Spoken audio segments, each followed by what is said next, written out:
보러기실 서해 49강입니다. 오늘은 대한제국을 세운 까닭에 대해서 알아보도록 하겠습니다. 교과서 67쪽입니다. 네, 지난 48강에서 개항하고 나서 이모군란, 그 다음에 갑신정변, 그 다음에 동학농민운동, 청일전쟁에 이르기까지 아주 복잡하고 그 다음에 혼란스러웠던 그 우리 조선의 상황에 대해서 배웠었잖아요. 동학농민운동 이후로 이제 청일전쟁까지 거쳐서 일본이 조선을 거의 이제 장악하게 됩니다. 그래서 이제 일본의 영향이 그만큼 커지게 되는데 우리나라는 이 위기를 돌파해야 되지 않겠어요? 그래서 어떻게 조선은 대처했는지 지금부터 보도록 하겠습니다. 교과서 67쪽입니다.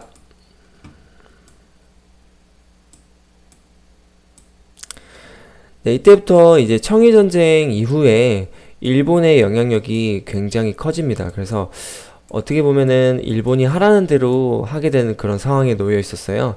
네, 조선의 조정은 낡은 나라의 제도를 바꾸고 근대 국가로 나아가기 위해서 정치, 경제, 사회 등 각 분야에서 개혁을 추진했다. 이게 이제 가보년에 일어난 개혁이라 해서 가보개혁이라고 하는데요. 이 개혁을 통해서 조선이 근대 국가 나가는데 걸림돌이 됐던 신분제도, 양반이 있고 뭐 상민이 있고 천민이 있었잖아요. 뭐 노비. 그 다음에 이 과거 제도를 모두 폐지했다, 없앴다.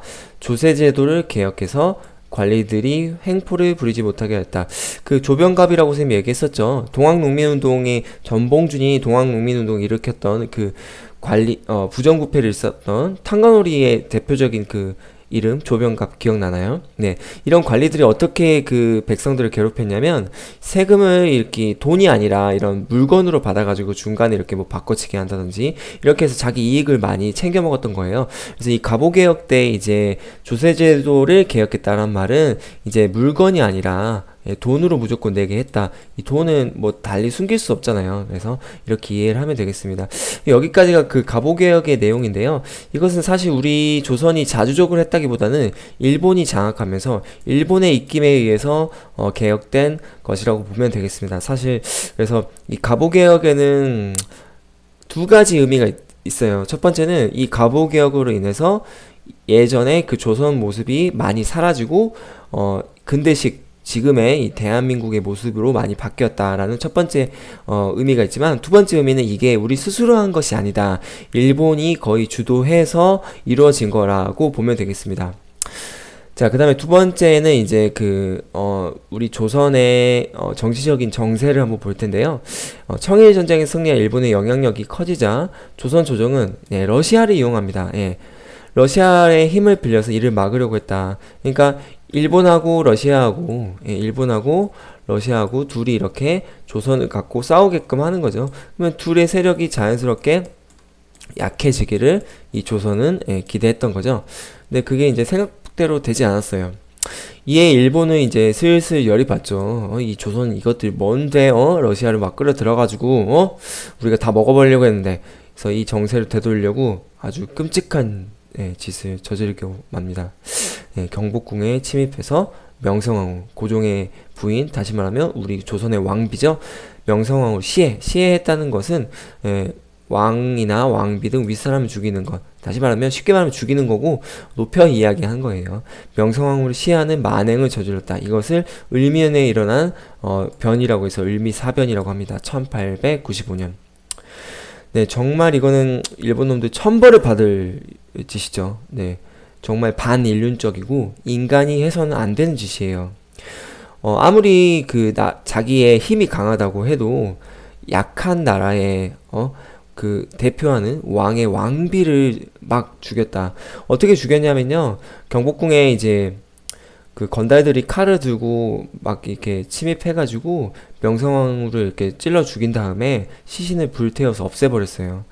정말 이것은 이제 앞으로도 있어서도 안 되고 있을 수도 없는 일입니다. 우리가 왜 역사를 공부하냐? 이거 보세요. 나라가 이렇게 힘이 없으면 또 이런 꼴을 당할 수 있습니다. 네, 여러분들 꼭 명심하고요. 이 역사를 통해서 과거를 알고 그 다음에 현재를 반성하고 그 다음에 미래를 어떻게 우리가 대처해야 될지 공부를 하는 것입니다. 그래서 역사 공부가 그만큼 중요한 겁니다. 네, 참 안타까운 역사지만 그래도 우리가 꼭 알아야 될 그런 사건이죠. 자, 을미사변 이후 일본에 대한 반감이 높아질 수밖에 없겠죠. 그다음에 단발령. 단발령이라는 건 우리는 상투를 틀었잖아요. 이 부모님이 내려주신 것은 머리카락 한 올이라도 소중히 여긴다. 이 상투를 틀었지만, 네, 상투를 이렇게 틀었지만, 아이고, 잘 안 되네요. 네. 이 단발령까지 실시되자 전국적으로 항일 의병이 일어났다.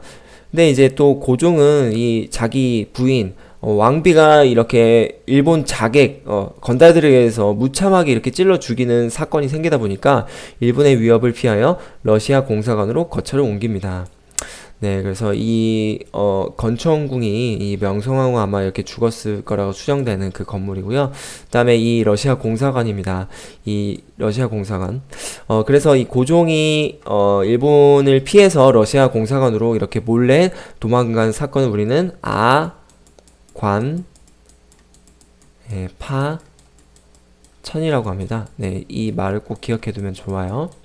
자, 그 다음에 넘어가 보도록 하겠습니다. 자, 확대해서 보겠습니다. 그 다음에 이제 고종이 이제 러시아에 머무르는 동안에 서양 열강들 또 일본들은 앞다퉈 조선의 이권을 침탈하였다. 이 조선의 이권 침탈하였다는 얘기는 뭐냐면 뭐 조선에 뭐 아직 개발되지 않은 그런 뭐 금이라든지 뭐 석탄이라든지 그 다음에 이 철도를 놓는 이런 사업이라든지 이런 것들을 외국이 다 따갔다는 거예요.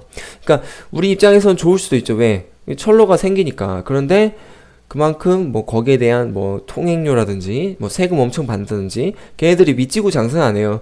절대 봉사하는 건 아니에요. 자기 이익을 위해서 그렇게 움직이는 거예요. 그냥 어떻게 보면은 이 조선의 엄청난 손해였다고 볼 수 있겠죠.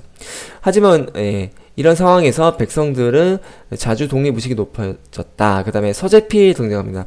서재필은 혹시 기억나나요? 네, 갑신정변 이 네 사람 중에 한 사람이었죠. 지난 시간에 배웠죠. 네, 서재필은 이제 갑신정변 이후에 이제 미국으로 이렇게 망명합니다. 그래서 미국 사람까지 돼요. 거기서 시민권도 따고 그러다가 이제 나라의 지원으로 독립신문을 창간했다. 나라의 지원이라는 것은 이제 고종의 지원입니다.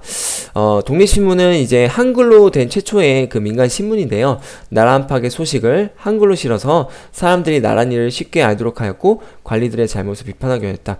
왜 그러면 이 고종이 이 서재필을 시켜서 이렇게 독립신문 만들게 했을까요?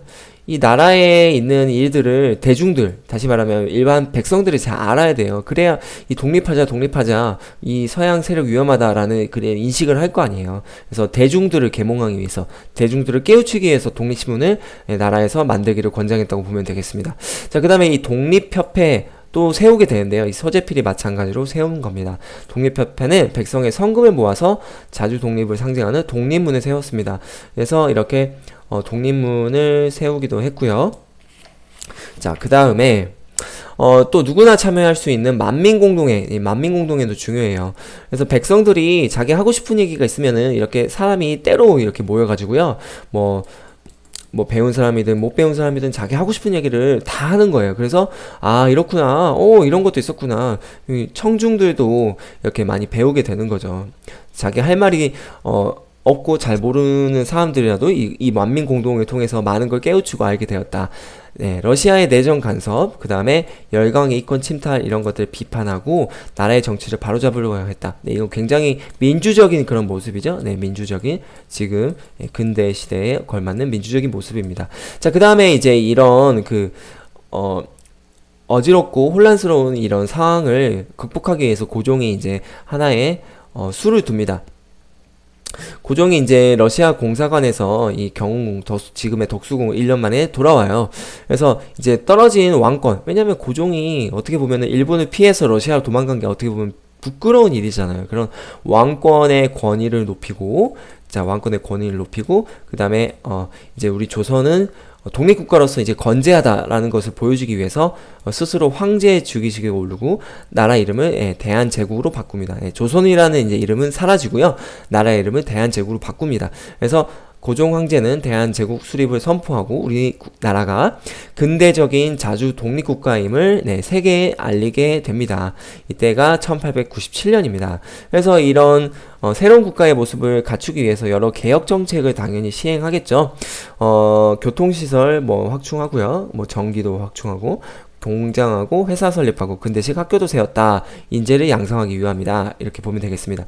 여기 보면은 고종 황제가 이제 머리가 짧고 그 다음에 복장도 굉장히 달라졌죠. 이런 그 근대식 복장은 1900년부터 됐다 그래요. 원래 조선왕 하면은 붉은색의 그 용포를 우리가 보통 떠올리는데 이 1900년부터 이 왕이 근대식 이런 제복을 입게 되었다라고 보면 되겠습니다. 선생님이 정리한 걸로 보도록 할게요. 자, 대한제국을 세운 까닭 왜 세웠을까요? 여기서부터 먼저 보면 떨어진 왕권을 세우고 근대적 독립국가임을 국제적으로 인정받기 위해서다. 어떻게 보면 뭐 러시아나 일본에게 의해서 휘둘리지 않고 우리는 독립국가다. 누구도 손댈 수 없는 그런 독립적인 존재다라는 걸 보여주기 위함이었었죠. 그 전부터 보겠습니다. 자, 일본 본색을 드러내다. 네. 가보게요. 청일전쟁에서 승리한 이후에 조선 정치에 일본은 계속 개입을 했고요. 그래서 가보개혁 실시했다. 신분제도 과거제도를 폐지하고 조세제도를 개혁했다. 네, 물건이 아닌 돈으로 낼 것. 자, 조선은 근대가 되었지만 이건 자주적인 건 아니었고 일본에 의한 개혁이다라고 보면 되겠습니다. 자, 일본의 만행, 네, 천벌받을 짓이죠. 1, 2, 4변. 조선은 러시아를 이용해서 일본을 견제하기 시작했어요. 그래서 일본 상황이 나빠지자 일본은 러시아와 연합했던 명성황후를 경복궁에서 죽여버립니다. 네, 시해하죠. 이때 전국적인 의병운동이 일어났고요. 반일 감정이 일본 물러나라 이런 반일 감정이 고조됩니다. 그 다음에 아간파천이라는 것은 고종이 이제 일본의 위협을 느껴서 러시안 공사관으로 몰래 거처를 옮긴 거예요. 이때 이제 왕이 없으니까 열강, 뭐 일본이라든지 러시아 이런 서양의 강한 나라들이 조선의 이권을 침탈합니다. 네, 이거 밑에서 잠깐 볼게요. 자, 가보개혁으로 변화된 것들, 뭐, 노비 해방, 신분제 폐지, 새로운 인재 등용, 과부의 재혼 허가, 학교 세우기, 공식 문서의 한글 사용, 그 전까지는 한문 사용했다는 거죠. 자, 그 다음 외국에 넘어간 이권들 보겠습니다. 여기 보면은, 네, 엄청나죠. 네, 뭐, 경의성 부설권, 그 다음에 뭐, 금광채굴, 뭐, 광산채굴, 보면 러시아, 뭐, 독일, 영국, 미국, 네, 대단합니다. 일본. 네, 이런 것들 다 이제 서양 열강들 자기 이익을 위해서 우리 조선에서 다, 이권을 가져간 것들이에요. 그 다음에 이런 서양의 위협에 맞서서 우리도 독립을 해야겠다. 그러니까 우리는 독립적인 국가다.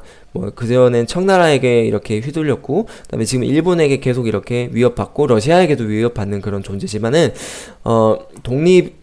이런 의식을 고취하기 위해서 고종이 이제 서재필을 또 지원해서 이런 독립신문을 창간하고요. 한글로 만들어졌고, 그 다음에 이 목적은 개화의식, 독립의식을 민중을 깨어나게 하기 위함이다. 그 다음에 독립협회도 구성을 합니다. 고종과 정부가 적극 지지해 만든 단체고 독립의식을 높이기 위해서다. 그 다음에 독립문을 또 세웠다. 백성들의 성금을 모아서 세운 거니까 더 의미가 있겠죠. 만민공동이 중요하다고 했습니다. 누구나 참여해서 이렇게 서로 깨우치는 그런 토의식의 아주 민주적인 그런 소통의 장이었다.